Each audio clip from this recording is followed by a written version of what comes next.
яасан нь нэг имийг анхаарсан нөгөө улсын их хурлын бүрэн эрэхэд хамаарахгүй асуудлаар юу явуулсан байна. Хилцсэн байна. Хүлээж аваад өргөдөл гаргасан байна. Тэр нь болохоор нөгөө автомашины татвар тэр нь нийслэлийн иргэдийн төлөөлөгчдийн хурлаас гарсан шийдвэр шүү дээ. Тэр над миний хувьд их анхаарал татсан байхгүй. Тэгэхээр энийг тэр санал гаргасан үнэн байвал за тэгвэл та энэ асуудлаа надад нэг тодруулаад хэлээд өгөөч. Төрүүчийн нөгөө хүмүүсийн хариултан дээр би ганцхан минут юм хариулаад хэлчихье. Асуултнууд дээр нэг хэлээгүй юм. Нөгөө ажлын хэсэг гарчаад он дамжаад хийх ажилгүй юм хийдгүү ингээд болчвол яах вэ? Эсвэл нөгөө гаргасан шийдвэрийн засгийн газар нь дэмжихгүй бол яах вэ гэд. Энэ бол улс төрийн ажил болчихж байгаа. Тэгэхээр дүрм журм өөрийнхөө хүрээнд бид нэр зохицуулах ажиллаа хийж дуусчаад дараа нь яахчгүй бол улсын хурлын нэгдсэн чуулган дээр муулна. Эсвэл нөгөө өөр янз бүрийн байдлаар шахалт үзүүлнэ. Аль нэг намынх нь бүлгийн урал дээр орж яриулна. Засгийн газрыг огцруул харах хэмжээ авна гэх мэтчлэн. Энэ бол нээлттэй учраас тэр асуудал дээр бол оролцож байгаа идэвхтэй иргэд бас нээлттэй ажиллаад ингээд явах байхаа гэдэг асуулт хариулт. За тухайн цайны асуултанд тэгвэл мэдж байгаагаар хариулчих тий.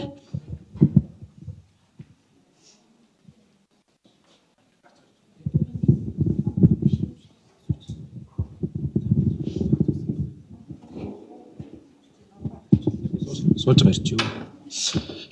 За би их л өөрийгөө танилцуулъя. Намайг Жавхлан гэдэг хуульч өмгөөлөгчөөр ажилладаг. Би бол нээлттэй нийгмийг бол төлөөлөхгүй. Гэхдээ би нээлттэй нийгэмтэй хамтраад энэ одоо deputation-тэй холбоотой судалгаа хийж байгаа учраас тодорхой хэмжээний судалгааных нь хүрээнд ярина гэсэн үг. Тэрнээс би нээлттэй нийгмийг бол төлөөлж ямар нэгэн байр суурь илэрхийлэхгүй байна шүү. За манайхыг нөө судалгааны үр дүнд гарсан юмнуудаа л бид нөгөө зарим нэг саналуудаа оруулсан байгаа. Тэрний эхнийх нь болохоор улсын их хурл өөрийнхөө бүрэн эрэхэд хамаарахгүй асуудлаар нээлт өргөдөл үүсгээд тэрийгээ аваад тэг эцсийн дүндээ яадаг вэ өөрсдөө шийдэж чадахгүй нөхцөл рүү хүрчиж байгаа. Буюу өөрийнхөө анханасаа шийдэх боломжгүй зүйлийг аваад тэрэндээ зорилготой хүрч чадахгүй болонгол иргэд буцаад бухимдчихж байгаа улсын их хурл руугаа. Тэрний 2-3 жишээ байгаа. Нэг нь болохоор саяны золжрол гишүүний хэлсэн юуны санал байгаа. Хатамшины татвартай холбоотой Монгол Улсын үндсэн хуулиар нутгийн удирдлагын ёс гэдэг ойлголт хэрэгжиж байгаа. Одоо байгаа. Нутгийн удирдлага гэдэг бол өөрөө тухайн бус нутгийн иргэд нь өөрсдийнхөө одоо эрх ашигт одоо хамаарал бүхий юм одоо зохицуулна гэдэг агуулга. Тэр хүрээндээ нийслэлийн эрдэнэ төлөөлөгчдийн хурал нь хууль дүрм журмынхаа хүрээнд татвар тогтоох эрхтэй. За тэр эрхийнхээ хүрээнд тодорхой татруудыг бол нэмсэн. За тэрийг иргэд бол мэдээж шүүмжлэлтэй хүлээж авсан. Мэдээж deputation дээр одоо ингээд энэ татрыг буулгаач, хүчингүй болгооч гэдэг агуулга бүхий өргөдлөг оруулсан. Гэтэл улсын их хурл нь өөрөө нийслэлийн эрдэнэ төлөөлөгчийн хурлаас гаргасан тогтоолыг хүчингүй болгох эрхтэй юу үгүй юу гэдэг асуудал гарч ирж байгаа. Тэгэхээр улсын их хурл өөрөө ямар бүр эрхтэй юм гэх юм бол нэгт үндсэн хууль санаачлах хэрэгтэй, хуулийнхаа хэрэгжилтийг хангах хэрэгтэй. Ийм л хоёр эрхтэй субъект. Ер нь бол товчноор хэлэх юм бол. Гэтэл эрдэнэ төлөөлөгчийн хурлын тогтоолыг хүчингүй болгох эрх байхгүй. Мэдээж тухайн үед энэ асуудал одоо чинь олон нийтэд том асуудал болж ирсэн учраас хүлээж аваад тодорхой хэмжээ шийдсэн баг. Гэхдээ эцсийн дүнд үр дүн нь яаж юм гэхээр улсын их хурл энэ асуудлыг шийдэж чаддгүй юм байна гэдэг одоо нөгөө сөрөг юу руу очиод байгаа байхгүй юу? Одоо үр дүн рүү очиод улсын хурлаа өөрөө өөрсдөө одоо сөрөг үр дүн рүү гаагаад байгаа. Тэгээд эцсийн дүндийн өргөдөл яаж шийдэгдсэн бэ гэхээр нийс эрдэнэ төлөөлөгчдийн хамтран ажиллах тухай хичээл нэг тийм ер нь ингээд өгөөрэй гэдэг нэг тийм тэрнээс яг хүчээр хүчингүй болгох ямар ч ирэх байхгүй учраас та бүхэн маань энийг анхаараарай гэдэг л нэг тийм зүйлэн баг юм гэж байгаа байхгүй. Нэг тэр асуудал. Хоёрт хүн болгоны нөгөө дахиад нэг байгаад асуудал бол татвар. Улсын хурлын гишүүд маань татвартай холбоотой хууль санаачлах ирэхгүй. Улсын хурлын хуулиараа. Тэгтэл татвартай холбоотой юмнууд яваад идэг. Тэгтэл энийг яах вэ гэдэг асуудал. Тэгэхээр засгийн газар руугаа нөгөө зөвлөмж маягийн юм өгсөй болчихж байгаа. Тэгвэл засгийн газар дээрийг хэрэгжүүлэх үгүй нь бол өөрсдийнх нь бүр их асуудал болчихж байгаа. Тэгэхээр энэ асуудлууд буюу энэ асуудлуудаараа одоо чинь анханасаа үүсгдэггүй тайлбаруудаа бичээд ингээд явчвал одоо хэрэгжилтэн ч гэсэн одоо улсын хурлынх маань өөртөө тэр хэрэгжилтээ гаргах гэсэн илүү шийдвэр гаргах гэсэн амар төгөл. Тэгэхгүй нэг үүсгэхэд олонний анхаарлыг авчдаг дараа нь шийдэхлээр шийдэх бүр их нь өөрсдөнд нь байхгүй болчиход байдаг. Тэгэхээр нэг жонтыг буруу асуудал руу ороод байна гэдэг асуудал. Тийм хоёр ийм л юм тайлбарлаа тий. За. Дараа нь одоо юу жонтой холбоотой саналууд хэлэх юм тий. За журамтай холбоотой санал руу орохоос өмнө хилцүүлгэнд бэлтгэж бид нар богино хугацаанд бас орон нутагт залуучууд зэрэгцээ хилцүүлгүүд хийсэн. Нэг нь Баян Үлгэн аймаг дээр яг суман дээр очиж үндэсний цөөнхөн яг ингээд хилцүүлэг хийгээд депетишнтэй холбоотой мэдээлэл байж болох уу гэд одоо ингээ хүмүүстэй ярилцаж үзээд тэ мэдээлэл өгөө журам энтрээ танилцуулсан байгаа. Харамсалтай видео нөгөө задгаа агаад эцэлж ирээгүй бид нар дараа нь саналуудыг аваад нэгтгээд бас өөрсдийнхөө пэйж хуудас энтрээр дамжуулна. За нөгөө нь болохоор Эрдэнэтэд бас залуучууд яг төрөмс байгууллага нэгдээд бас яг энэ депетишний та бүхний явуулсан журмыг бас үзсэн. Тэгээд саналуудаа хэлсэн, видео нэрсэн. Дараа нь яг 18-аас 22 насны залуучууд бас яг ингээд депетишнтэй холбоотой дүрм журамтэй ер нь депетишнтэй холбоотой мэдээлэл юу байдаг юм бэ гэд бас өөрсөн дээрээ юм туршилт судалгаа хийж үзсэн байгаа. Тэгээд одоо бүгдээрээ богино хэмжээний 2 одоо яг залуучуудын гаргасан одоо санал гаргаж юу гаргаж би бас мэдэхгүй байна. Ямар ч байсан ингээд зэрэгцээ процессыг бид нэр өрнүүлээд бас ингээд аль болох олон бүлгийн саналыг авах гэж бас хичээсэн байгаа. Тэгээд энэ процесс бол ингээд цаашид бол явна гэж бодож байгаа. Энэ бол зөвхөн ингээд эхлэл. Тэгээд бас ийм маягаар бид нар нөгөө хилцүүлэг хийж ийна гээл те нэг талаас ингээд ярих биш өөрсдөө мэдээллүүдээ аваад өөрсдөө арга зүйн дагуу ингээд саналуудаа нэгтгэж ирүүлдэг бас ийм хилцүүлгийн шин жишг байж болох уу гэж бид нараас туршиж үзэж байгаа. Тэгээ бүгдээрээ ямар мэдээлэл ямар мессеж биднэрт ирүүлснийг нь харъя. Тэгээ хоёр товчхон видео байгаа. Хамгийн ихдээ 3 минутанд багтаагаарай гэдэг чиглэл өгсөн байна. За эхний видео.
Petition ороод хийх сайтын танилцаад мөрөнд гаргах болон одоо бусад агсан мөрөдлөөр дэмжиж гарын үсэг боловсруулээд ерөнхийдөө маш ойлгомжтой тодорхой гэж гарч ийн. Тэгэхээр хамгийн гол асуудал нь гэх юм бол жишээлбэл одоо ерөнхий боловсруулалтын сургуулийн багшлагчид үдийн хоолдог санал дээр одоо санал авах хугацаа 6 өдөр 18 цаг гэсэн баггүй. Тэгээд энэ санал дээр бол одоо дэмжих маш олон залуучууд сурагч нар гэдэг дараа байх гэж үзэж байна. Гэтэл энэ сайтын талаар ямар нэгэн мэдээлэл байхгүй болмаар саналаа явж байгаа юм.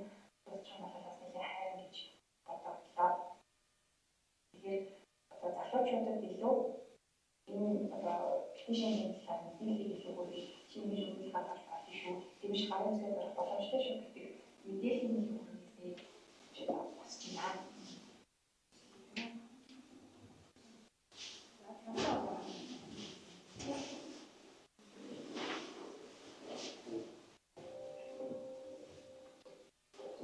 Өөрөөр мэргэжлийн боловсролын одоо санал асуултыг зөвхөн өгөхөөр ийм монгол санал өгч үзчихсэн. Тэгээд хөлт нэмлээ одоо ядрагатай шиг юм. Тэгээд яг нэг юм олон нэгээс үжиж орохоор яг өөрөөр мэдээлэл нэг өдрөөр өгчөө бас тэгээд өөр юм нэг юм шиг болж байна. Энэ нэг хашаа бэлдээ саналыг орж үзүүлэх баг. Би сонирхолтой орж үзсэн юм шиг орж үзсэн шүү дээ. Тэгээд зөвхөн одоо ийм монгол боловсрол банкны дараа нэг их жоохон хэцүү үлдээ тэгэхээр бид бас нэг яаж болцоо юм хэлчихсэн санаа болчихсон. Ер нь нөгөө захимаар гэдэг хүмүүс бол жоохон хүндрэлтэй биш захимаар санаа авах. Ажиглалтын хүмүүсүүд бас олон шалтгаанчлаа юм яагаад бүрдүүлж болохоор жоохон хүндрэлтэй яаж санаа болчихсон юм бэ? Анзаарч байна шүү. Тэгээд орж үзэх юм бол нэлээд удаа тэгээд ажиллаж тэр асуудал бүгд хийх. Тэгээд зүгээр яг ажил бүгд ажиллах цаасаар яг л бүгд их хажууд нь яваад байна. Манай бүгд бол яг аваад байсан баг бүгдсэн аваад тоомаар өссөн юм санаачтай гэж ярьдаг. Тэгээд бидний үеийн хүмүүс манай хэсгээр хасаад байхад өөрсдөө тоомаар өсөж үйд тийм. Тэгээд энэ මොнгол аваад яг юм бас хаахан ойлгох боломжтой болж байна. Тийм үедээ дараа юм байна. Яг юу юм яг байна. Одооч энэ цаг гэж чинь тийм үеийг асуулт тийм дараа энэ монгол дээр энэ монгол дээр тэгээд оргоо ямар ч проблем гэдэг юм уу гэдэг бид хамтж чаа. Тийм учраас ямар ч проблем නැහැ. Тэгвэл ямар нэгэн хэрэгтэй гэж хандаад байгаа гэхээр одоо тэтгэврийн насны энэ монгол гэдэг ашиг боштой гэсэн чинь хүмүүс аюул хэрэгтэй.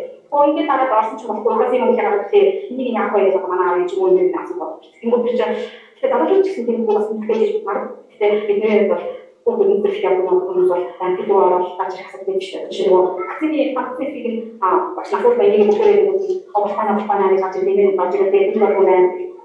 Жаа энэ бас нэг тийм хүмүүстэй нэлээд олон зүйл очиж олон дахин татаж орж зэрэг тохиолдол тийм шатны хэрэгтэй нэг бисэн жоохон ажил хийх юм шиг. Тэгээд яг өөрөө хэлж байгаа юм. Яг нэг багш юм шиг зөвхөн яг энэ нэсвэн стресс. Басаа одоо яг гэж форумаас ч юм уу тийм санаагаа тийм бичсэн гэж байна. Тэгэхээр устдын санаа асуултанд хариулаад тэгээд хэрэгэл асуулт яг нэг өөр санаа гэж байна. За сая тахын дээр санаа бичиж байсан байна. Аваад самтыг хэрэглэх зэрэг танхимаар болон байгаль хэлбэр 50 хүнтэй уулзч ярилцлага хаваалаа. Ханталцсан 25 манд гэж 65 насны хүмүүс олсон. Зарим бас байгаль хамтыг ашиглаж санаа хүмүүс байна уу гэж асуусан. 20 хүнтэй нэг ойлголцоо байсан. Гэхдээ бас бүрийн хөсөлтэй бас ирсэн. Одоо хүмүүсээс асуугаад ингээд зарим нэг ямар ч ойлгохгүй хэлбэр явсан асуулт хамаа хүмүүсийн хэсгийн үгээр бол 30-аас чамаас хүмүүс маань хамаарсан. Тэгээд бас таасуугаан мөнгө шалгуулж болохтой. Богино хэрэгцээчлэн хүмүүс маань мэдээлэлтэйсэн. За ингээд үйлчлэг үзэх юм бол өөрөөр залуу хүмүүс арай гайгүй захин гэж үгсээр тайлбарласан. Компьютертэй арай байгаа хүмүүс маань хэрэглээ арай илүү байна. Харин компьютерээс орж юм уу те сошиалс олсон хүмүүс маань өөрөөр нэг хэрэглээний мэдээ ойлголтын зээл мөн харагдаж байна. Тэгээд энэ бичсэн цагаас үзэхэд тэр хамтын сах үгүй ойлголтыг харин их үйл явцыг нэг бүх талбарт ирдэг хөтөлбөр системээр багаж авч цогцолох нь шаардлагатай байна гэж харагдаж байна. Онцгой хэрэгс нагасгүй ялангуяа олон хэлбэрийн стратегтэй холбоотой хэмжиж ажилладаг байгууллагууд нэг бүлэгийн механизмыг онцгой хэлээд тэр өөрөө байх гэсэн агуулгууд өөрөөс нь очиж гаргах хэлбэр ашиглах боломжтой байдгийг даавал бас харж байна. За энэ жишээ орон хэрэгжүүлэх жишээ болгоод байгаа хэлж байгаа. Зөвхөн төсөл маш их хэрэгтэй байгаа. Тийм болохоор энэ болгоомжтой механизм маань өөрөө маш их ойлгомжтой хэлбэр бүгнээс нэг хүмүүс хэлэх боломжтой байлаа. Тэгээд дээр нь амжилт болгох хэвээр тань их байдлыг сайжруулах юм бол орон нутгийн боломж байгаа асуудал онцлог өөрөөр хэлсэн байгууллагаа өөрөөр санаачлах байгаа. Ингээд боломж гэх юм болов уу гэж бас бодож байна. Тэгээд энэ механизмыг ажиллахаа сайжруулахаас гадна шиг юмнууд бас авах гэж маш их хүлээж найдаж байна. Зя баярагч бас малчтай ажиллаж байгаа тийм. За ямар ч байсан баян үлгээр бас иргэдийн үгийг сонсч амьдсан бол бас их сонирхолтой байсан баг. Ялангуяа бид нарт ирсэн одоо задгай юунууд дээр нь сонсоход бол хэлний бэрхшээл айгүй их байна гэдэг зүйлийг те ядаж ингээд орчуулад гарсан өргөдлүүдийг орчуулад ингээд зэрэгцүүлээд тавьчих болдгоо мó тэгвэл илүү хүртээмжтэй авах болов энэ төр гэсэн товч видеонууд ирсэн. Тэгээ бас мэдээлэл байхгүй байна тий ер нь бол яг ингээ аслагдсан сум ялангуяа суман дээр зохион байгуулсан л та баян үлгийн хэлцүүлгийг тэгээ голдуу эмэгтэйчүүд тэгээ настай эмэгтэйчүүдээс орсон байсан. Тэгэхээр тэдний хувьд бол бас ингээд энэ deep petition гэдэг энэ захим оролцооны энэ боломж ер нь бол ингээм амьдралаас их хол байна гэдэг дүр зураг бол ерөнхийдөө гарч ирсэн. Тэгээ бас малчид дээр бас ажиллаж байгаа баяраа ихчийн хувьд бас тийм дүр зураг гарч ирлэгдэж байна гээд тэгээ малчид бас яг хаана байгаагаасаа их хамаарч байна те төв суурин дагаж хот одоо юу юм бэ те сүлжээ холбоотой байх юм бол болж байна. Гэтэл тэрнээс зайдуу аслагдмал болоод ирэнгүүт малчдын бүр оролцоо дахиад бүр багасж байна. Ялангуяа өөрсөнтэйгээ холбоотой юм шийдвэрүүд дээр оролцож чадахгүй байна гэсэн дүр зураг ажиглагдсан гэд баяраагч хэлжсэн учраас ингээд ишилчээ. За тэгэхээр ерөнхийдөө нөхцөл байдал бид нартэй Монголын энэ тэнд ингээ өнцөг булан болгон дээр ингээ жижигхэн туршилт хийгдэл юм байна. Тэгэхээр энэ deep petition гэдэг байгаа энэ төрлийн иргэдийн оролцоог бий болгох энэ зорилготой энэ цахим системийг бид нар яаж илүү хүртээмжтэй болох уу гэдэг дээр бол энэ журам чиглэж авах гэж найдаж байна. Тэгээд их хурлын тогтоолоор батлагдах юм байна. Тэгэхээр бүгдээр нь бас ийм их хурлын тогтоолоор батлагдах. Тэгээ бидний оролцооны шууд механизм арга зам болсон энэ дүрм журмыг сайжруулах дээр саналаа хэлье. Тэгээд жавхаа ерөнхийдөө хамгийн олон саналтай нь гэж ойлгосон яг саналуудаа нэгтгээд хэлэх үү те. Тэгээд жавхаа саналаа хэлчихэнгүүт давхцсан саналгүй хүмүүс нь аль болох бүгдээрээ цагаа эмнээд гэхдээ манайхаа юугаа бид нар протокол хөтлөж байгаа учраас яг байгууллага хин гэдгээ аягуулсаа хэлээд өгөөрэй. Тэгвэл бид нар протокол дээрээ тэмдэглээд дараа нь саналыг чи авсан аваагүй гэдэг ийм тайлан гаргая гэж бид нар одоо байгууллагын зүгээс бодож байгаа, төлөвлөж байгаа. Тэгэхээр та бүхний санал орсон ороогүй холбоотой бид нарын хувьд бас гээд гүүр болж байгаагийн хувьд бас ийм амлалт өгж байна. Тэгээд жахаас эхэлчихв. Дараа нь хэмээн. Жахагийн саналыг сонсчоод дараа нь ингээд явах уу? Эсвэл саналтай хүмүүс өөр байна уу? За тэгвэл жахлаа уйлчиг урьж байна.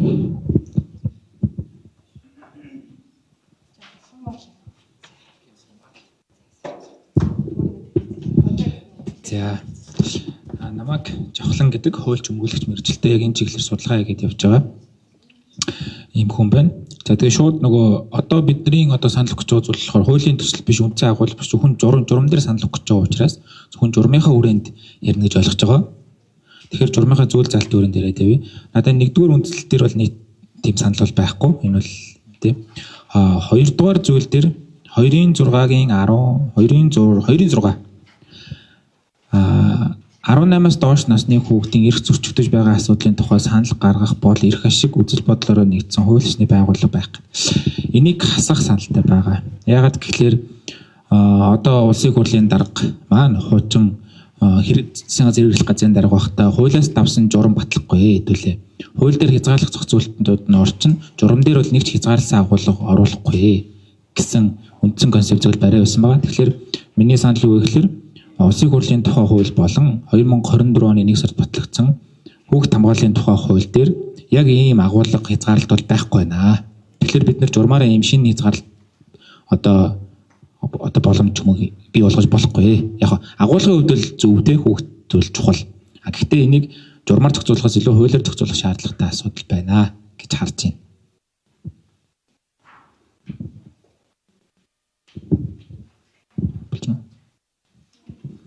За тэгээд дараачих нь 3 дээр 3-ын 4 дээр 3 дугаар зүйлийн 3-ын 4 хэсэг дээр энэ хариуцсан ажилтан гэд байж байгаа. За хойно нь болохоор бас за хойно 4 дугаар зүйл дээр үргэлжлэлийн байнгын орооны ажлын алба гэд 2 субъект байж байгаа. Тэгэхээр хариуцсан ажилтан үргэлжлэлийн байнгын орооны ажлын алба гэдэг нь 2 адилхан этгээд үү? Эсвэл өөр этгээд үү? Нэг хүн байх уу? Өөр хүмүүс байх уу? Одоо миний мэдчээр уянгаа ихчл байгаад байгаа шүү дээ. Тэгэхээр энэ хоёр нь нэг субъект үү эсвэл өөр юм уу? Тэрийг тодорхойлох хэрэгтэй байна. Тэгээ хариуцсан ажилтнууд нь яг хэм байх юм? Үргэлжлэлийн байнгын орооны тим албан тушаалт тим референт байна гэх юм орон тооны бос юм уу? Тэрийг тодорхойлох хэрэгтэй байна. Нөгөө хоёр өөр субъект яригдаад байгаа юм шиг дарагдаад байгаа байхгүй? Тэгэхээр нэг юм уу өөр юм уу гэдэг тодорхойлох хэрэгтэй байна.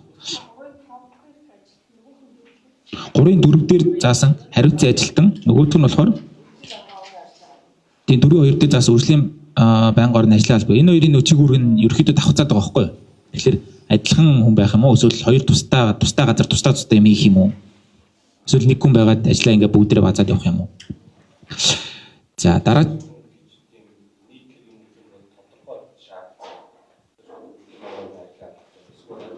Тийм. За тэгээд 3-4 дээр нь дахиад шаардлага хангасан хэсэг одоо ингэж байна. Хариуцсан ажилд нийтийн өргөдлийн жагсаалтыг шаардлага хангасан хэсэг асуудлаар ангилж нэгтгэн гэж. Тэгэхээр шаардлага хангасан гэдгийг хэн тогтоох вэ гэдэг юмыг оруулж өгөх хэрэгтэй баг. Одоо мэдээж энэ хариуцсан ажилтан маань бол тогтоохгүй баг. Тэгэхээр юу гэдэг нь хууль тамийн газрын хууль эрх зүйн хилтэс ч юм уу тий. 3-4 хуулийн дээр улсын хурлын тамийн газар гэж. Яг тамийн газар.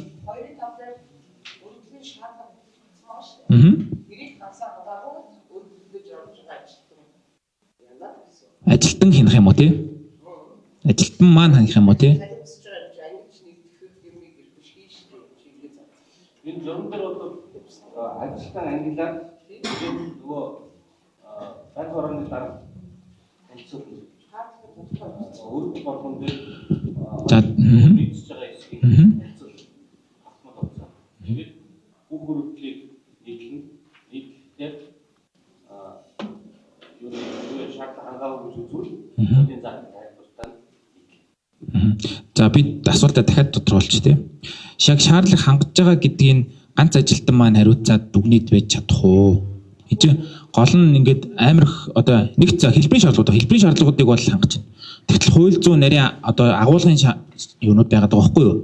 Одоо чинь хууль улсын хурлын бүрийн эрхийн хүрээнд байх хэвээр, үндсэн хуулийн хүрээнд байх хэвээр. Тэгтэл тэр агуулга үндсэн хуулийн хүрээнд байна уу үгүй юу гэдгийг нэг ажилтан тогтоогоод явах юм уу?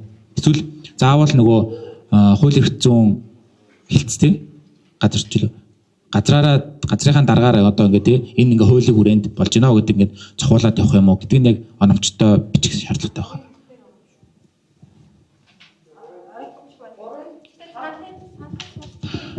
А 3-5 нь болохоор нөгөө 30 хоногийн хугацаатай байршуулна л гэж байна шүү дээ. Яг хангасан хэсэг. За ингэж ер нь бол анхаарлаа ойлгож байгаа. Энэ чинь болохоор шаардлага хангасан өргөдөл гэдэг нь юу гэсэн үг вэ гэдэг нэг асуулт. Хийн шаардлага хангасан гэж дүгнэх вэ? Хуулийн заалтны нөгөө хязгаартын шаардлага хангасан. Хийн шаардлага хангасан вэ гэж дүгнэх юм бол 3-5 дээр хариуцсан ажилтан гэсэн шүү дээ. Юуны асуулт. Тэр маань чи банк орны ажлын арга байх зүйл. Давхар тодорхойлж гаргаж ирэх шаардлага. Ажлын арга нь үнэхээр жагсаалтыг шаардлага хангасан эсрээр нь ангиж нэгтгэл банк орны дарга хамгийн газрын хэлбэрүүд дараалал 7 хоног тутам танилцуулна. Тэгэхээр 7 хоног тутам танилцуулахад тэр ажлын арганы мэргэжилтэн ихнийхээ дүгнэлтийг хийсэн. Ийм дүгнэлт хийчлээ гэдэг банк орны дараагаар дүгнэлтийг танилцуулна. Тийм ээ. Юу байсан бэ шүү? Ингээд хавтаа болж байгаа юм бол нийтлэнэ гэдэг юм аа. Өөрөөр ойлгомжтой хэрэг байна уу? Энэ төсөл нь би жоохон буруу төсөл хараадсан байна. Би нөгөө мэйлэр ирсэн төслийг хараадсан байхгүй. Тэгсэн чинь нөгөө төсөл нь сүүлд өөрчлөгдсөн юм ба шүү дээ.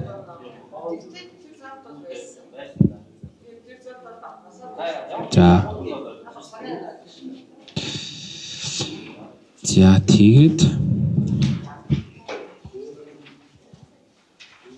энэ 6-гийн 3 болон 6-гийн 4 дээр байгаад байгаа юм. 14 хоног тутам хуралдана гэдэг чинь шүү дээ. Банк орны ажлын хэсэг.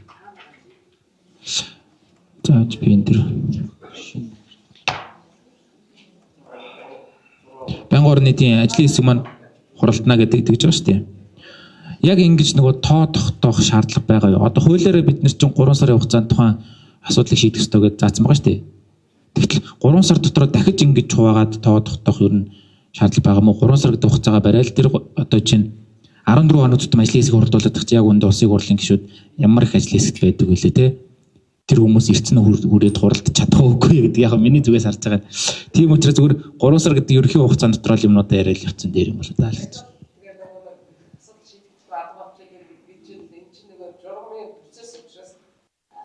Тэрийг шахчихд одоо тутаа ажлаас нэг 14 хоног тутаад одоо ганц өсдөж өсдөөс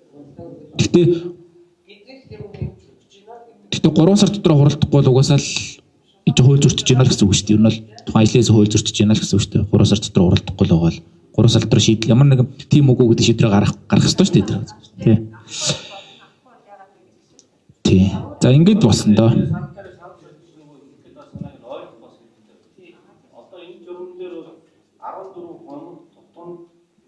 гаргасан мэдээлэл гэдэг байгаа явцыг. Тэгэхээр мэдээлэл нь болохоор ажлаас урдаагүй байна гэж мэдээж болно. Тийм. Энэ давтамжинд нийцсэн гараад байна. Хоёр асуудал. Эхнийх нь нөгөө ажлаас хуралдана гэдэг асуудал нь. Гишүүдийн байр суурийг бас сонслоо анхаарал 14 оноо дотор бюджет тавьсан. Илүү ажил болоод явах шаардлагагүй шүү дээ. Тий, одоо энэ хурдаагүй байна гэдэг мэдээлэл өгөхдөө 14 оноо өгчөд асуудал. Хурдаагүй гэж энэ 14 хоног дотор мэдээлэл гэж байна шүү дээ. Одоо энэ дээр нөгөө сүүлийн санал байгаад байгаа. Яг 14 хоног дотор мэдээлэл гэхээс илүү нөгөө яг ингээд одоо таны үргэлжлэлийг хүлээж авлаа, байнгаараа яалаа, улсын хурлын дарга танилцуулагдлаа, тий. Улсын хурлын дарга үргэлжлэлийн байнгын орон цохлоо ч юм уу, тий. Яг ингээд нөгөө сая ноолоосон чихтэр харуулж ирсэн чинь үе шаттай. Ингээд бүх мэдээлэл. Одоо болохоор бидний мэдээлэл яаж нөхлөө нийт нэг багтаал нэг мэдээлэл тавьчихж байгаа хамгийн сүүлийн мэдээлэл ингээд. Тиймээс яг үе шат болгоноор цаг хугацаагаар ингээд мэдээлэлээ тавьдаг болчвол бүр илүү хэлбэр болох юм болов гэдэг. За чот. Тийм 6-гийн 3 дээр л. Тий. Тэр нөгөө захим систем талаасаа л илүү сайжрахал агуулга гэсэн үг л дээ. Тий. Илүү яг ингээд одоо байнгын ороо хуралдлаа бол хуралдлаа ямар асуудлаар хуралдсан тий. Хуралдлаа гэдэг хуралдааг бол эрчим рүүгөө хойшлоо ч юм уу тий. Ингээд байнгын ингээд мэдээллүүд нь орж идэг байдаг талаас нь бичүүлээрээ зүгээр баг. Тэгээд ерөөд яг журамтай холбоотой саналууд бол ингээд болцсон дөө. Яг журамтай бол журмын зүй залттай холбоотой саналууд бол. Батуулт саналаа хэлгээ явж ирсэн үү? За ингээд өөдөөдөөсөө хараа ярьчвал энэ айгу гоё юу болох юм биш үү? Тэ оролцооны хэсэг. За өөр санал хэлэх юм байна уу? Баяраагч санал байгаа л ах та. Ийш ирээд яг их зүйдээс нь харж асуулт асуугаа саналаа хэлчихвэл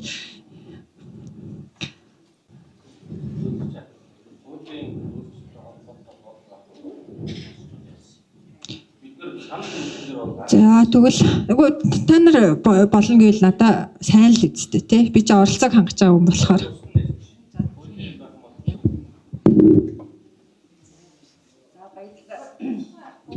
За баярлалаа. За тэгэхээр зэрэг журмын төсөл дээр албан бичгээр саналаа өгье гэж бодож байгаа. Тэгээ ялангуяа тэр болно гэд өгөөд байж байгаа. Тэгээ тэр хийхгүй ч бас болох аюултай. Тийм учраас энэ тэр мэтлэнгийн саналууд тодорхой саналууд бол байгаа. За зүгээр бодлогын шинжтэй хэд хэдэн саналууд бас байгаад байгаа. Тэгээ яагаад тэгэхээр зэрэг манай байгууллага яг малчтын эрхийн асуудлаар ажилладаг. За ингээд засаглал маань одоо цахим шилжилтэнд ороод ингээд явж байна. Тийм учраас малчтыг би манай байгууллагын хувьд бол бас цахим одоо мэдлэг ур чадрыг нэмэгдүүлэх чиглэлээр бол ажиллаж байна. Одоогийн байдлаар манайх нэг 168 малчтын бүлэгтэй эмэгтэйг хамарсан 10 бүлэгтэй. Энээсээ бид нар эхнийхэс нь явж байгаа юм. За ингээд 3 тэс суман дээр ажиллаж байна л да. Нүүбийн иргэдийн оролцоо төслийн дэмжлэгтэйгээр. За ингээд явхад бол урд нь ч бас анзаардаг байсан. Нөгөө цахим засгалж шилжихээрээ бид нар нөгөө малчтыгаа бэлтгэхгүйгээр орхигдсон. Тэгээ бүх юмыг цахимжуулсан маар одоо малчид одоо энэ жоохон хохироод ингээд үлдээд байна. Санаа тэд нар зөвхөн пэс дээр л ажиллаж байна. Пэс дээр л одоо худлаа үнэ мэдэхгүй байна те. Тэнд дээр гарсан болгоныг л үнэн гэж бодож байна. Ялангуяа сүүлийн улс төрчид маань ингээд хэвлэл мэдээлэлээр янз бүрийн одоо байр суурьгүй их сурвалжгүй мэдээлэлүүд хүргэхээр ингээд ерөөсөө бүр тэр итгэл үнэмшил нь пэс сошиал дээр бол ингээд илүү лавшраад ингээд жоохон эрсдэлтэй байгаад байгаа.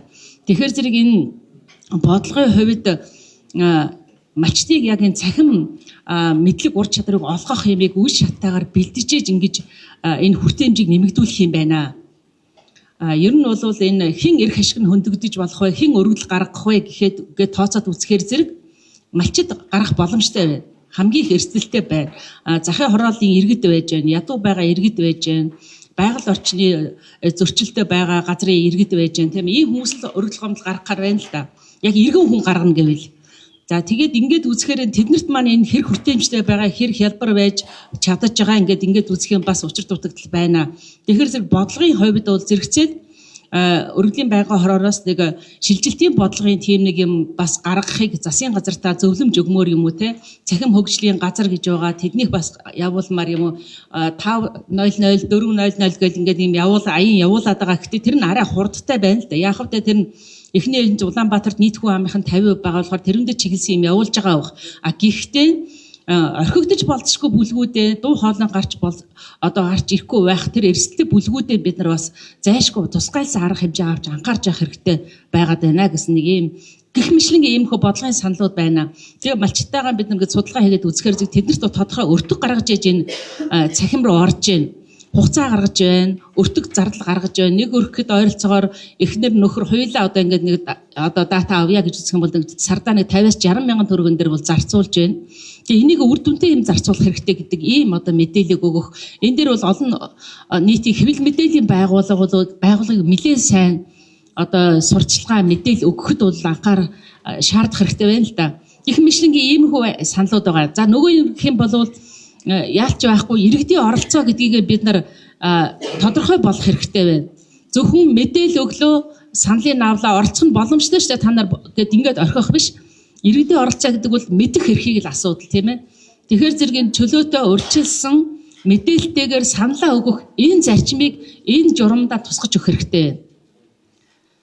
Тэгэхээр зэрэг энэ мэдээлэлтэй байх хэрэгтэй байна. Энэ цахим засал энэ парламент энэ өргөдөл гарах юм чи ямар учиртай юм те. Энүүнийгээ мэдчихэж би ямар асуудлаар олон өргөдөл одоо тэнцэхгүй байна гэдэг чинь мэдэхгүй болоод тэгж шүү тий.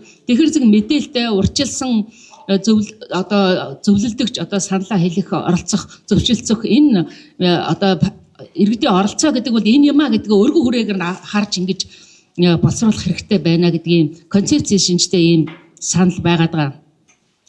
За нөгөө нэг юм гэх юм бол байгууллага өргөдөл гаргахыг нээж өгөөч. Яагаад тэгэхээр зэрэг ялангуяа зархааны хэрэг шүүх танин шийдвэр тухай хууль 18-3-аараа нийтийн эрх ашигын өмгөөл хийх төрийн бас байгууллагуудыг хуульчилж хийж байгаа шүү дээ. Энд чинь цөөхөн байгаад байна. Ялангуяа тийм байгууллагуудаа энэ нийтийн эрх ашигын өмгөөл хийдэг байгууллагуудаа өргөдөл гаргах энэ боломжийг нээж өгөх талаар бус хуультайгаа уялдуулаад ийм боломжийг нээж өгөөч. Ингэхгүй бол малчдчээ хизээч өргөдлөө гаргахгүй ийм болоод байна л да. Улам л асуудал авшрах ийм болоод байна. Тэгэхээр өргөдлийн байнгын хорон дээр хувь өргөдлүүд ирээд ингээд дэндүү их олон болоод байвал яах вэ гэдэг асуудал байж байна. За нөгөө нэг юм их юм бол энэ петишн гэдэг энд одоо Дорногов аймгийн Айргаас Сэлэнгийн одоо юу гэдэг бугамтаас ч гэдэг юм газараас малчид өргөдөл гаргалаа гэхэд яг нэг асуудлаар жишээлбэл байгалаарч нөлөөлөх байдлын үнэлгээний хуулийг өргөжүүлье гэдэг асуудлаар шинжилсэн хариулга хийх хэрэгтэй байнаач гэдэг ийм асуудлаар газараас нэг асуудлаар өргөдөл гаргах юм бол энийг тоогийн нэгтгэх, өргөдлийг нэгтгэх ч гэдэг юм уу ийм боломжийг бас энэ дээр гарч өгвөл яах вэ гэсэн ийм санаа бас төрөөд байгаа. Тэгэхээр малчид бол малын 365 хоног л малаан дагаа явж байдаг хүмүүс яаж 33 мянган иргэнд хүрхий, яаж 100 мянган иргэнд хүрхий гэдэг чи асуулт өөрөө тэр нэг тэдний бас эрх мэдлийн хүрээ хязгаар, танил мэдлийн хүрээ хязгаар нөлөөлөх, нийгэм нөлөөлөх чадварыг харж бид нар бас энийг харахгүй бол өөрөөр хэлбэл хүний эрхийн мэдрэмжтэй эрхэт суурилсан хандлагаар энэ юм ингэж гаргахгүй болоод бид нар нэр төдийн болох гэдэг байгаа байхгүй. Тийм ч учраас би эхний асуултан дээр энэ чинь парламент нэг өргөдөл авдаг хэлбэр харуулахын чухал юм уу? Нэг төсөл иржүүлээд энийг хардуулахын чухал байгаа мó? Эсвэл үнэхээр одоо асуудлаа шийдэ гэж бодож байгаа мó гэдэг юм харах үүднээс би бас ингэж асуусан байсан. Тийм учраас нэг эрхэт суурилсан хандлагаар хүртээмжийг өргөжүүлэх зорилгоор ингэж концепцийг илүү өргөн хүрээтэй харж ингэж шинжлэх хэрэгтэй байна гэдэг. За нөгөө нэг юм санал авах юм уу, зөвшөлдсөх юм уу гэдэг юм тусдаа хуулийн аргументтай байгаа тэрийг та бүхэн бүгдээрээ мэдж байгаа учраас энийг бас харах хэрэгтэй байхаа гэсэн. Нэг ийм юм байгаа эднэрээ бүгдийг нь бичээд ингэж өгөө гэсэн ийм саналтай баярлалаа.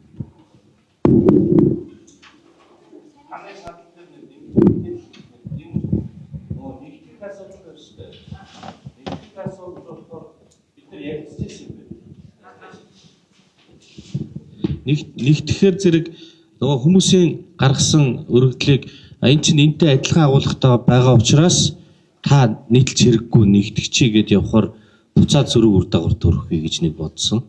Уг нь бол нэгтгэд гарвал тэр магадгүй нөгөө өөрсдөө хүсвэл нэгтгэдэг тийм процесс байж болох уугүй юу? Өөрсдөөс нь асуугаад нөгөө тэгтээ тийм ажиллагаа явуулахаар нөгөө ажлын албаны хүмүүс ажиллаад ирэхгүй гэдээ бас нэг өөр юм гарч ирнэ.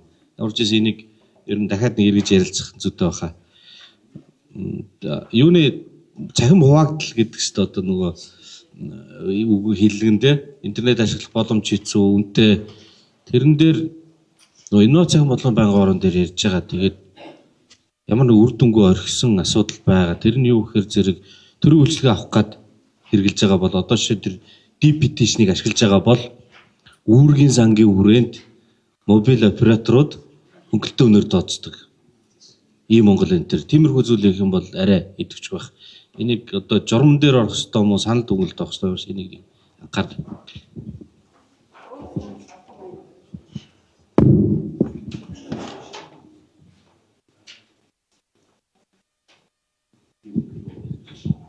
Болон лайв явж байгаа байхгүй. За.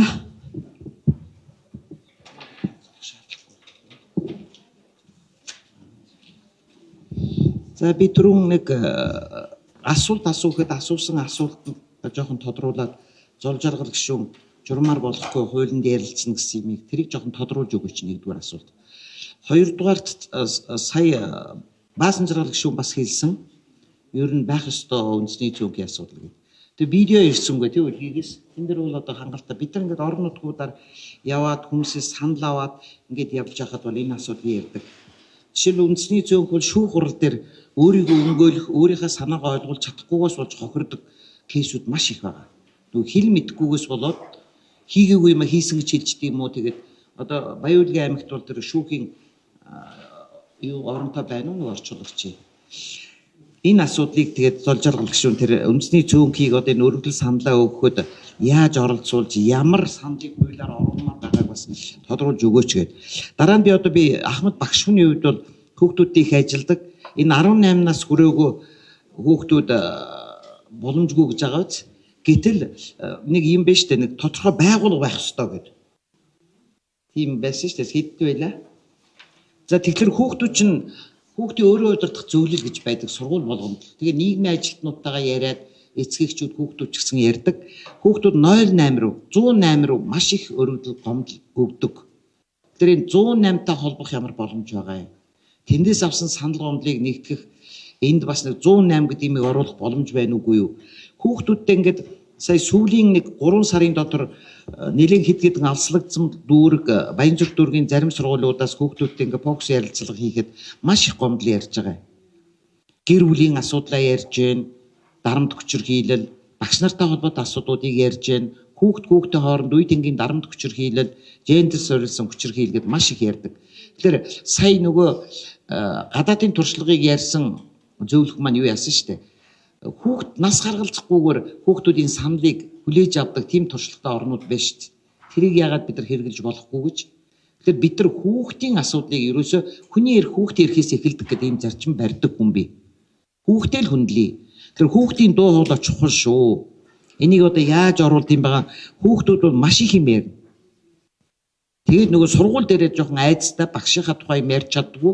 Үе тэнгийн дарамт хүчирхийлэлд өртсөн хүүхдүүд бас хэлж чаддгүй яагаад гэвэл нөгөө хүүхд дахиад дарамтлна гэдэг. Тэгэхээр тэдний дуу хоолойг бас сонсох. За дараагийн нэг миний нэг бодоод байгаа юм. Улсын хурлын гишүүдтэй цахимаар болон өргөдлөөр харьцаж байгаа чинь шууд уулзах тийм боломж бий юу? Хүмүүс ер нь их хурлын гишүүд өөрийнхөө орон нутгаас өөрийнхөө тойрогоос сонгогдсон гишүүдтэй биечлэн уулзах маш их сонирхолтой байдаг. Тэгэхээр бүх хүмүүс их хурлын гишүүдтэй 126 та уулзна гэдээ ордон гал дүүрэхгүй нь мэдээж. Гэхдээ энэ одоо хууль журамдаа бас их хурлын гишүүдтэй боломжтой үед одоо уулзах тийм нөхцөл бололцоог харуул яасан бэ гэсэн санаа хэлж байна. Тэгээд энэ хөгжлийн бэрхшээлтэй харааны бэрхшээлтэй хүмүүсийн дохионы хэлээр тийм боломж олгоно гэж байгаа юм чинь мөн адил нөгөөдгөө давтаж хэлээ үндэсний цөөнх иргэдийг одоо ямар боломж байна? Огт хэл мэдэхгүй сая баяр сайхан хэлсэн шүү дээ. Малчиж байна. Тэр юу ховд Баян-Улгийн баруун зүгийн аймагуудад бол ерөөсөө ямар ч бүр ийм байдığım уу тийм санал хэлмээр байна гэд хэлж чадахгүй сууд ялангуяа нийгэмээс нэлээд одоо хязгаарлагдсан маргинал ийм иргэдийн дуу хоолойг оруулах юм бол энэ ажил маань бас иргэдийн сайшаал хүртэх байх гэж бодож байна тав хүнийг. За ингээд амжилт хүсье. Саналууд ойлгомжтой байхтай тайлбар байгаа юу? За өөрс та тайлбар за лайв явж байгаа болохоор би микрофон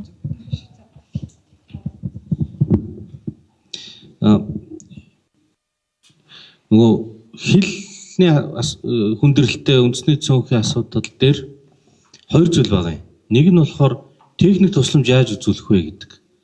Одоо бол жишээ нь зүгээр нээлттэй AI ч хөгжсөн манайхан бас нөгөө төрийн AI хөгжүүлнэ гэдэл яриад ажиллаад байгаа. За тэрийг хүлээж бариадах ямар ч шаардлагагүй бах уу. Зүгээр нээлттэй AI дээр бол хэдний орчуулга бол асуудал биш. Агаан шатны орчуулга. Тэгэхээр орчуулад өгөхөд зүгээр техник талаас нь би түрүүн бас бодсон байхгүй. Одоо ингээд тамгын газрын ажилтнанд өргөдөл гаргаж байгаа хүн дэмжлэг тусцаа үзүүл гэдэг тиймэрхүү агуулгаар энэ орлоо гэж бодъё л да журам дээр тийм ээ. Тэр түрүүн чи холбогдно. Эсвэл одоо аль нэг ээлжтэй AI source ашиглаад орчуулга хийчдэг нэг юм чатны цэс гардаг ч юм уу мэдэхгүй байна. Тэгэхээр тэр дээр нөгөө өөрийнхөө бичээд хасахаар туваагаар нь одоо ямар нэгэн байдлаар бичээд тий одоо ч монгол хэлгүй англи хэлээр ярьдаг хүмүүс ч бас их болчиход байна шүү дээ. За тэд нар ингээд бичээд орууллаа гэж бодъё. Тэгэхээр тэр нь хөрвүүлээд ингээд нөгөө тамгын газрын ажил нь тусалдаг нэг иймэрхүү зүйл байж болох бах. Тэгээ түрүү нөгөө битүү батуу ярьдаг юм учраас та энийг бид нар ярилцах хэрэгтэй. Хууль гэдэг нь болохоор юу гэхээр улсын хурлын тухай хуулийн 39.4-3 дээр өргөдөл монгол хэлээр кирилл үсгээр байх хэрэгтэй. Тэгэхээр журам бол юуныхаа хуулийнхаа өрөөнд гарна. Яг нөгөө нийтлэгдэх өргөдөл бол монгол хэл дээр кирилл үсгээр л гарна, өөр бол байхгүй. Тэр өргөдлөө гаргахад нь яаж иргэн дэмжлэг үзүүлэх вэ гэдэг дээр бид нар техник ажиллагаа бодох хэрэгтэй. Энэ тал дээр эргээд ярилцсанаа. Тий. Хүүхдүүдийн асуудал бол одоо юу? Тий. Хуулийн дээр дан систем өөрийн цахимын угаар нэвтэрнэ гэсэн байгаа. Гэтэ дан системээр 16 өрсөн хүүхэд бол нэвтэрч болно. Баг тийм ээ иргэн болчих. Монгол улсын иргэн. Гүү наач санал тэр дээр буцаж ярина тий. Түрүүж бас юуны нээлттэй нийгмийн комментиг авчаа. Ер нь бас бодож байгаа юм байна. За гişүүд дээр шууд уулзах боломж бол одоо тэр гişүүний өөрийнх нь идэг санаачлаас хамаарах л та. Тэгээ журам дээр бол орж болохгүй. Болохгүй. Журам чинь бол хууль гаргахгүй шүү дээ. Тий.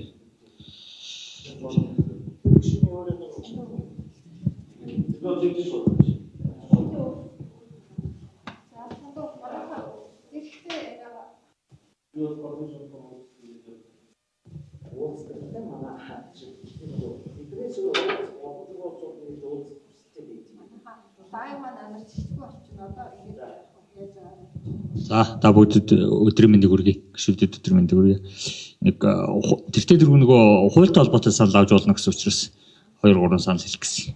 Тэгээ энэ дэр би улс төр судлаач мэрэгчлээ Сундав гэдэг иргэн гэдэг утгаараа л байсан зүг багтаа энэ дээр үл нэг хэдэн 2-ын 4-ül тэр чигтээ нөгөө 39-ийн төр зүйлийг л ерөөсөө тэр чигтэн тавьчихсан баг тий. Тэрэн дээр илүү наривчлах тодорхойлох хэрэгтэй юм байна уу гэж би энэ өнгөрсөн зуны үйл явдлаас ажигласан юм. Тухайлбал нөгөө тодорхой нэг улс төрчид хариуцлага тооцоолох тухай ч гэдэг юм уу өргөдөл авахар энэ юун дээр өргөдөл дээр аваагүй гэдэг гомдол маш их ирд юм бэл. Зарим иргэд гаргаад шалгуулъя одоо улсын хурлын тусгай энэ шалгалтын дид хороо шүү дээ. Дид хороогоор энэ төр оруулаа энэ төр гэхээр авдгүй юм байна гэдэг ийм өргөдлийн нөлөөж авахгүй захим дээр авсангүй энэ төр гэдэг өргөдөл ирд юм бэлээ. Тэр асуудлыг бас илүү тодруулбал зүгээр юм болоо гэж. Тэгээд яг дөрөв энэ 2-ын 4-ийн нэгийг тэр үндсэн хуулийн суурь үзэлдэр нэг журам дэлт нийцэг үн гэдгийг юу гэж тогтоох вэ энэ дээр илүү наривчлуу зүгээр юм болоо гэж. Илт нийцэг үү гэдгийг тухайлбал тамгын газрын нэг ажилтан маань тайлбарлал явах болох гэдэг нүгэл сая ярьлаа шүү дээ. Тэрийг үл бид нэр илүү наривчлах хэрэгтэй юм болоо даа л гэсэн санал байна. За дараагийнх дээр нь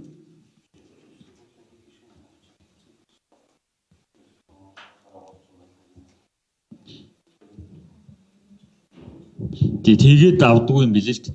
За дараагийн нэг ойлголт нь энэ 6 дахь заалт бол ер нь үндсэндээ 6 дугаар зөвлөл үндсэндээ 6-гийн нэгвэл 3 сарын хугацаанд гэдэг нөгөө хуулийн заалт маань бас явж байгаа. Тэгэнгүүт тэртээ дэргүй хууль маань эргэж энэ ажлын хэсгийн дүгнэлт болоод хууль дээр өөрчлөлт орох уу гэдэг дүгнэлт гарах юм бол энэ зөвхөн энэ байгуулагдсан ажлын хэсэг тэр саналыг 3 сарын дотор хэлцэх гэж хугацаа нь 3 сар байхаар зохицуулагдж байгаа байхгүй. Тэгэхээр энийг ядаж ажлын хэсгийнх нь хугацаа нь сар байх ч юм уу ингээд ядаж нөгөө нэг буцаж шийдвэр гаргах хугацаагаар богиносох талд нь хэдүүлээ бид бүхэн анхаарахгүй бол энэ өргөдөл гаргадаг маань буцаагаад ирчээ эрчин буурах магадлал өндөртэй байхгүй. Эргээд тэр чи гаргаад хэрэггүй юм билээ гэдэг хандлага руугаа явах үе. Зөвхөн ажлын хэсэг хуралдаж ямар нэгэн шийдвэр гаргахын тулд хамгийн дээдлээ 3 сар байдаг байна гэдгийг бид нэр бас их бодох хэрэгтэй. Одоогийн өргөл гомдлын тухай хуулиараа ч юм уу ядаж 1 сар байгаа шүү дээ ер нь. Тэрлүүгээ тэрнтэйгээ нийцүүлж ойртуулах талд нь бид бүхэн анхааруул яадаг юм бэ? Энэ дүгнэлтэн дээр бас анхаарч өгөөч гэсэн ийм санал байгаа юм байна. Тэгээд бусад яг энэ журмын маань аль хэсэгт нь нөгөө эдгээр 33,000 гэдэг саналдаа хүрээгүй саналуудыг эсвэл 2 иргэн 1 саналыг нөгөө хүн дэмжиж 2 саналтай болсон ч юм уу энэ саналыг шийдвэрлэж хэрэгжүүлж буцаж танилцуулах асуудлыг яаж шийдвэрлэхээр байна вэ? Яаж тусгасан бол ингэж бас нэг тодруулах гэсэн. Ийм юмныг та бүхэн манайг анхаараарай гэж хэлэх гэсэн юм аа. Яа, ер нь бол төлөвлөсөн цаг бол дуусчихин. Гэхдээ нэг санал байвал ийшээ судлаа эзэлж байгаарай. За журам дээр. За одоо золж орол гişүн хариулах юм уу? Ер нь тэмдэглээд давлаа. Зөвхөн тодруулж яавал тэр юу вэ? Нөгөө хяналт шалгалтын хороонд хүний асуудал тавихаар хувь хүний юм гэд хэлцдэггүй гэдэг чинь гишүүний асуудлыг ёс зүйн хороонд юм уу? Эсвэл эргүүлэн татмад тиймэрхүү агуулгатай байх гэдэг шүү дээ мөн үү? Тэгэхээр тэр нь хувь хүний асуудал биш ээ. Тэр гишүүн чинь нийтийн төлөөлөл учраас бид нар нийтээрээ хүсэж байгаа юм а, нийтийн өргөдөл юм а гэж тайлбарлах юм уу? Үгүй бол нөгөө ямар тохиолдолд хууль санаачлах, тэгээд хуулийн хэрэгжилтийг хянах энэ төргээд нөгөө хүрээний дотор орох уу гэдэг дээр хилцэл өрнүүлэх ёстой юм байна. Тэрийг бид нар ярилцсан. Тийм. Гэхдээ тэр нь хэрвээ тэр хүрээнээс гадар байх юм бол болохгүй л гэсэн болж тарах байх. Нөгөө 90 хоног чинь болохоор нэгэн тухай хуулинд байгаа баха. Тийм, нэгэн тухай хуулинд байгаа. Өргөдөл гомдлын тухай хууль болохоор 30 хоног. Тэгэхээр 30 хоног болон 90 хоног ч хоорондоо зөрчилдөд ижлэх агуулга ирж штэ. Нэг сараараа яваад яах вэ?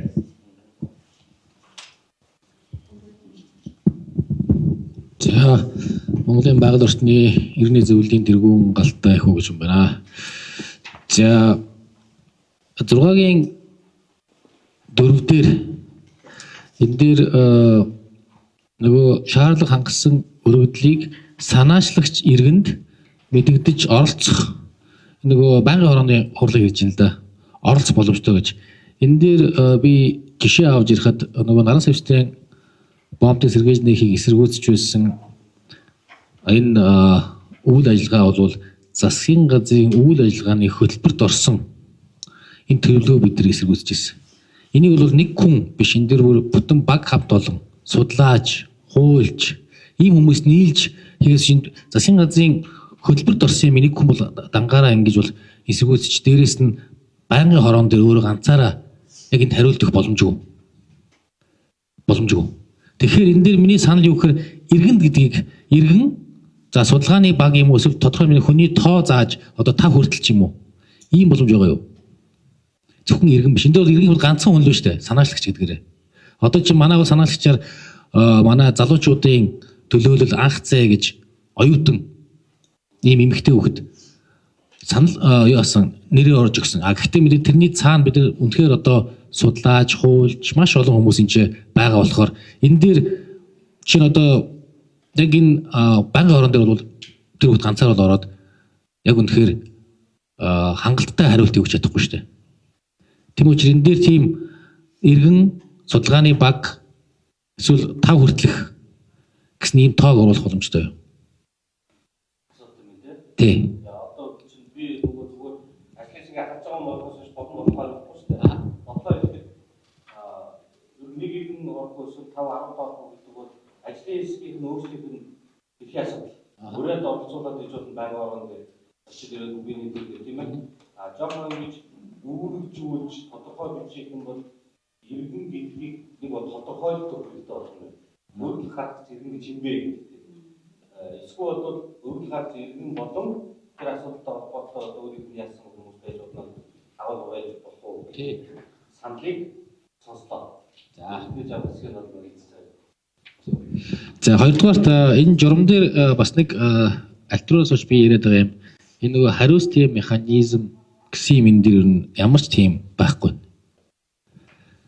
Энийг одоо за танилцуулах гэдэг одоо энэ улсын хурлын чуулганы хуралдааны дэгийн тухай бол 95-ын 2-оор танилцуулна, хэлэлцэн гэсэн байна.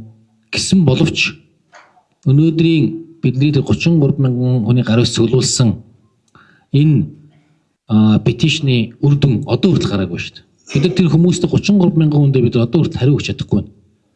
Ягаад гэвэл улсын их хурл танилцуулаагүй. Гэтэл 90 хоног буюу 3 сарын хугацаанд өнгөрчихсөн. Тэгэхээр энэ хариуцлагын механизм гэдэг имийг яагаад энэ дээр ямар хэлбэрээр оруулж өгөх боломжтой байсан юм бэ? Орох боломжгүй юу шүү. Дээрэс нь альтруист ямар хариуцлага тооч болох? Одоо чинь та өөрөө хэлсэн шүү дээ. Одоо би өөрөө чинь хариуцлага хүлээх бэлэн байна гэж. Гэтэ механизм байхгүй болохоор би тэр таныг одоо яах юм? Ажиллаа өгөх юм уу? Гэтэ өнөөдөр Америк нэгдсэн улсын тэр хариуцлагын механизм болж чинь цалин бууруулалт гэсэн тийм юу гэдэг механизм байдаг. Одоо үнэхээр бид нар арга ядраад ингэж штэ. Болохгүй бол бүр цалинтай нүртэл ярий. Тэгвэл ядаж нэг ажил хийж магадгүй гэж. Тийм ээ. Тэгэхээр ийм бас боломжууд байж болох уу гэсэн тийм саналыг оруулмаар байна. Тэгэхээр энэ дээр бол зөвхөн цалингийн бууруулалт юм хуваар бууруулалт ч юм уу. Тэгжээж тодорхой хөдлөхгүй бол зөвхөн сануулга өнгөрөөд эсвэл ёс зүйн хороонд бид нар ч гэсэн хандж ирсэн. Ёс зүйн хороонд бид нар тодорхой хэмжээний гишүүдэж ирсэн. Тэгээд тэр нь бол ерөнхийдөө ёстой нөгөө алт хийсэн ч юу хийсэн ч гэсэн гэдэг үлээ. Ямар ч үр дүнгүй. Гэтэл бидний цаана сайн дураараа байгаль орчны төлөө зүтгэж яваа энэ олон хүмүүс чинь цаг нартай хүмүүс. Тэ? За тэрийг оруулж хэлмээр байна. За, ингэсэн болно доо. За, баярлалаа. Хөтөлбөрийн дагуу ер нь бол цаг дууссан байгаа. Тэгээд сүүлийн юм дээр хариуцлага дээр та тайлбараа хэлээд ерөнхийдөө бүх хүмүүс саналаа хэлсэн те. Тэгээд над руу бас манай руу саналаа бичиж явуулж болно. Эсвэл шууд өргөдлийн байнгын хороо руу бас саналаа явуулж болно. Тэгээд төгсгөлт нь бас ямар хаяг руу яаж альбом бичиг бичих ёстой вэ гэдэг бас зөвлөмжийг өгчүүл энд бас нэг лайв тий одоо баримт үлдчих учраас над хэлжүүл зүгээр ахаа. Тэгээд одоо дүгнэлт хэсэг рүү орчих бүгдээрээ.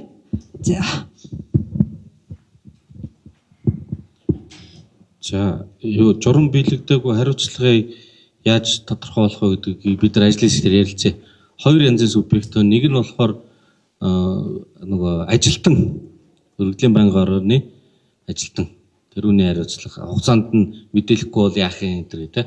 Нөгөөх нь болохоор улсын хурлын гишүүн ажлын хэсгийн ахлагч юм уу ингээд байнгын орны гишүүн дарга гэдэг. Тэгэхээр ажилтан бол одоогийн бидний төсөөллөөр тэр ажлын байрны тодорхойлолт хөтөлбөрийн гэрээ ингээ байгаа. Тэр үнэн ажиллаа явахгүй журмаа биелүүлэхгүй нийтлэхгүй байх юм бол тэгээд тургуулийн арга хэмжээ ажлаа салгагдах юмуд нэг явчихна. Хамгийн гол асуудал нь гишүүд дээр л байна. Саяны наран сэвстэй бол жишээ нь ингээд баг онд амжаа явцсан. Би тэр ажлын хэсгийн 5 хүнийх нь нэг нь хурал зарлах эрх байдгүй. Ингээд нэг юм хэрүүл оруул хийсэн нэг ам татсан л яваад байдаг. Тэгээд өнөөдөр энэ байнгын юу ажлын хэсгийн дарга их хурлын дэд дарга болсонтой холбогдуулаад дарган солигдоод бүрэлдэхүүн солигдох асуудал ярьж байгаа юм шиг байна. Тэгэхээр иймэрхүү юм дээр бол улсын хурлын ер нь улсын хурл чинь нэг талаасаа ийм одоо дүрм журмынхаа дагуу ажиллах ёстой байгууллага нөгөө талдаа чинь улс төрийн газар шүү дээ. Улс төрчид сууж байгаа шүү дээ. Тэгэхээр улс төрчдөө улс төрийн хэлээр ярих нь бас нормал хэвийн үзэгдэл. Улс төрийн хариуцлага тооцох хэрэгтэй. Тэгээд тэр өргөдөл гаргасан хүмүүс эсвэл нөгөө талд нь байгаа байр суурь зарчмын зөрөөтэй байр суурьтай байгаа гишүүднийг тэр идэвхтэй ажиллах, намын бүлгүүдээр очиж яриа хэлцээр хийх ингээд улс төрчих хэрэгтэй. Улс төрчих чинь бол сайн зүйл. Тэрийгээ бид нар жоо хоригдуулаад иж магадгүй гэж бодож байна. Улс төрийн хариуцлага гэдэг юмыг жоо аймаг оруулах хэрэгтэй байна л гэж бодож байна. Дүгнж мөнгөнд хаах хэрэг байна уу гэж бодоос үуч. Яг зөв бид тэдээ ярьсан гол нийт яриаг дүгнээд базаад үзэх юм бол нэг 3 зүйлийг хэлье. Петишны асуудлыг олон нийтэд хангалттай таниулаагүй юм байна гэдэг сургамжийг өнөөдрийн хэлэлцүүлгээс бид нар бас авах хэрэгтэй байх. Тэгээд дээрэс нь манай парламент их хурлын тамгын газар бас энэ дээр анхаарах хэрэгтэй байх. Тэгээ манай их хурлын тогтоолоор бас энийг тусад нь бас нэг заалт болгож оруулах хэрэгтэй. Их хурлын тамгын газрын ажлын алба хариуцсан нэгж тэгээд олон нийтэд таниулах, тодорхой төсөв батлах, тодорхой ажлын хуваар гаргаад олон нийтэд таниулах, тэгээд тэр ажлын явц хэр явж ийн гэдгийг үнэлж дүгндэг нэг тийм заалт заашгүй болох хэрэгтэй гэж харлаа. За хоёрдугаарт ийм Монголигаар дамжиж орж дамжиж ингээд заавал өргөдөл гаргадаг байх гэдэг. Би бас анханасаа энэ дэр нөгөө эсэргүүцдэг л байсан. Ер нь бол яг ийм Монголигаар заавал дамжих хэрэгтэй юм хэрэг зайшгүй нөгөө тухайн иргэн мөн гэдгээ таньжиж л энэ өргөдөл маань өөрөө явах хэрэгтэй гэдэг гол гаргалгаа нь бол тэгж яваад байгаа. Тэгээд энэ дэр яг өөр бусад улс орны жишээ өөр янз бүрийн юмнууд бас хэдүүлээ хараад хуулийн төлөө өөрчлөлт орж ижил энд юм маань явах хальтаа өөрчлөлт маань явах гэж харж байна. Яачгүй захин бичиг үсэг тайлагдалт хангалтгүй байгаа нь бол үнэн тий. Тэрийг манай төр засгийн газар ч гэсэндээ бас хүлээн зөвшөөрөх хэрэгтэй байгаа даа. Иргэдийн ийм Монголигийн хэрэглээний талаар тоо мэдээлэл статистик авахаар сая 700 мянган иргэн хэрэгжилж давхцаагүй бишээ давхцаагүй тоогоор сая 4-500 давхцнаар бараг 4-5 сая энтергээд аяguлаглаг тоонууд ярддаг байхгүй. Гэтэл яг үнэн эрэхтэй нөгөө банкн дээр очиод ийм Монголигаа ашиглахын тулд банкны тейлэр дуцаа өгөөл ашиглуулж байгаа шүү дээ. Гэх мэтээр ингээд олон юмнуудыг бид нар харах хэрэгтэй. Тэгэхээр нөгөө захин бичиг үсэг тайлагдал дээр одоо сая жишээ золоо гişүн AI-аар айгу боломжтой шүү дээ. Энгийн стил гэдэг нь тэр бол надад бол айгу хоолой сонсогдоод байгаа байхгүй юу? Энгийн юм шиг мөртлөө те. Тэгэхээр ингээд нөгөө бүх асуудлыг бид нар яг ингээд нөгөө хялбархан болгож байгаа нь өөр айгу хүндрэлтэй бас байж магадгүй л гэж би зөвхөн хувьдаа харж байгаа. Тэгэхээр энийг бас манай ажлын хэсэг бас эргэж заавал харах хэрэгтэй хаа гэж бодож байна. Тэр хүүхэд өргөдөл өгдөг дээр яг нөгөө энэ нөгөө журам дээр бид нар хуулиар наривчил заагаагүй зүйлийг бид нар дахиад журмаар бүр наривчилчих юм бол их хязгаарсан болох гэдэг байхгүй. Тэгэхээр тэрийг бас бид нар хамаагүй тийг зааж болохгүй. Харин хүүхэд өргөдөл өгөх тал дээр бол би бол хүүхэд өргөдөл өгөх ёстой гэдэг талдаа байдаг. Яагаад гэвэл нөгөө хараагүй хүүхдүүд хөгжлийн бэрхшээлтэй хүүхдийн тусгай сургуультай холбоотой асуудлаар хүүхдүүд анх шүгэл үлээхэд тэр асуудал яагаад шийдэгдэггүй вэ? Явсаар агаад хүүхэд яг өргөдөл гомдол гарах ирэх байхгүй 18 наснд хүрсэн байх ёстой гэдэг асуудлаас болж юу нь бол яг бодиттой шийдэл рүү хүрч чадаагүй асуудал зүгээр сошиалар суугаал өнгөрсөн тийм кейстэй байхгүй бид нар. Тэгээ энийг хилээд яриад байхад л ерөөсөө нөгөө хүүхэд өргөдөл гаргана гэдгийг хүлээн зөвшөөрдөггүй ерөөсөө ойлгодоггүй. Яг энийг би зүгээр юутай холбож ойлгодог гэвэл бид нар хүүхдийг хүн гэж өрнөн хаанаал нэг хүлээж авдаггүй юм шүү гай. Ямар сайн дэ хүүхэд эмчит үзүүлэх гээд очихт нь хүртэл эцэг чи хаана байгаа ингээ өдөрсөн асуудаг тий. Тэгэхээр ингээд нөгөө бид нар нөгөө хүүхэдтэй харьцах, хүүхдийг хүлээн зөвшөөрөх асуудал энэ дэр бас давхар хөндөгдөж л яа гэж би хувьдаа харж байгаа. Тэгээд яг хуулиар 18 нас хүрсэн байх гэдэг бас шаардлага. Тэгэхээр нөгөө хуулинд өөрчлөлт орж иж ядаж иргэний үнэлэх авсан 16 насаар ч юм уу тий гэдэг ийм зүйлийг хуулинд бас л өөрчлөлт орж иж гэсэн. Тэгэхээр ингээд бидний ярьсан ярианы нийтдээ 70% нь хуулинд өөрчлөлт оруулах хэрэгтэй асуудал, 60% нь депетишнийг таниулах асуудал, журам нэг 20-30%-ийг л эзлэх шиг боллоо тий. Тэгэхээр яг журамд орох хэрэгтэй зарим нюанстай заалтуудыг бид нар бас нэлээд сайн олж харах хэрэгтэй гэдэг ийм байр суурьтай байна. Тэгээд эцэст нь хэлэхэд нөгөө хариуцлагын тухайд нэлээд хөндөд энэ тэр цалин байлангийн хариуцлагыг тооцох боломж хуулиар байхгүй шүү дээ. Тэгэхээр одоо журамд оруулаач тэр боломжгүй байхгүй юу?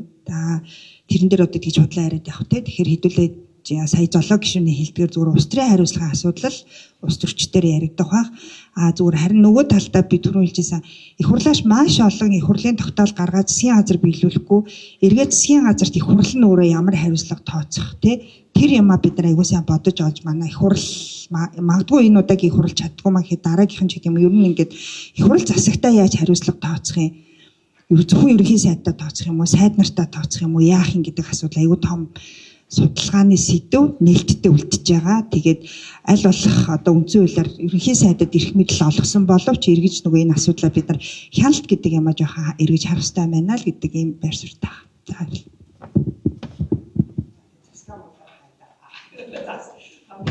За би ингэж бодлоо. Ямар ч үсэн энийг ингээд иргэний нийгэм үргэлжлэн байнгын хороо тэгээ иргэд төрийн бас байгууллагуудыг бид нар бас чадлаараа те ер нь бол 7 хоногийн дотор л зохион байгуулалтанд орсон шүү дээ манай хувьд бол те ингээд гэхдээ ямар ч байсан чадлаараа бид нар олон бүлгүүд олон судлаачдыг оролцуулах гэж хичээлээ. Тэгээд энэ үйл ажиллагаагаа бас нэг хэвшил болгуулалт зөв яг оролцооны хэлбэр болох юм байна гэж бодлоо. Ялангуяа бас үргэлжлэн байнгын хороо нөгөө төлөвлөгөөнд оруулаад дараа жил бүгдээрээ бас яг энэ сэдвээ барьж аваад тэгээ энэ журмыг баталсны дараа яг өөрчлөлт гарч ийн үү те иргэд танин мэдхүү нэмэгдэж ийн үү нөгөө өргөдлийн чанар чинь сайжирж ийн үгүй юу гэдэг ийм процессыг ингээд тасралтгүй өрнүүлж ижил бүгдээрээ нэг юм сайжирсан эсвэл муужирсан гэдэг дүгнэлттэй болох бах. Тэгэхээр өнөөдрийн хилцүүлгийн хувьд бол ямар ч байсан гайгүй гарчлаа гэж харж байна. Тэгээд хүрэлцэн ирээд тууштай сууж байгаа та бүхэнд баярлалаа. Бичиг саналаа явуулаарай. Бид нар айл болох нэгтгээд хэлээ. Тэгээд бүгдээрэнд өнөөдрийг цагаа зориулсан баярлалаа. Тэгээд өнөөдрийн үйл ажиллагааг хаяа. Баярлалаа. Их хурлын гишүүд бас ингэж суугаад тайлбар өгдөг журмын хилцүүлэг байхгүй байна. За баярлалаа.